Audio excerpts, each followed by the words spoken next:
Hello friends, welcome back to my channel. In this video tutorial, I will show you how to fix escape from Tarkov Error 213, error connecting to authorized server on PC. So if you are going through this kind of error, you just follow the methods discussed in this video. So the very first method is to restart your PC. For that, click on the Windows icon over here. Now click on power, then select restart.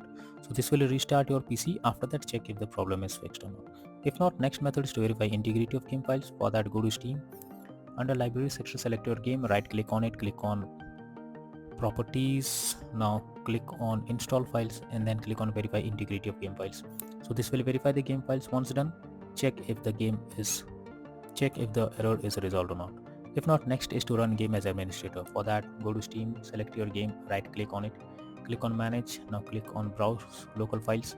This will take you to the game folder. Here you have to select the game application, right click on it, click on properties. Now click on compatibility and then select this, run this program as an administrator.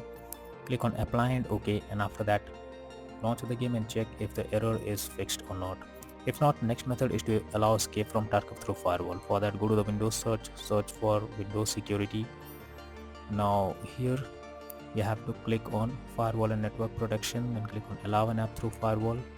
Now here you have to search for change settings, click on change settings, and here you have to search for the game if it's listed. If not listed, click on allow another app, click on browse, then go to the game folder, select your game application, add it to the list. Now after adding it, search for the game and select it, make sure both public and private boxes are ticked, then click on OK and then launch the game and check if the error is fixed or not. If not, then the final solution is to reinstall escape from Tarkov game. For that, go to Steam, under library section, select your game, right click on it, click on manage, then click on uninstall, and finally click on uninstall option. So this will remove the game from your system. After that, restart your PC and then launch Steam and reinstall escape from Tarkov game once again, and then check if the error 213 is resolved or not. So that's all for now in this video. Thank you.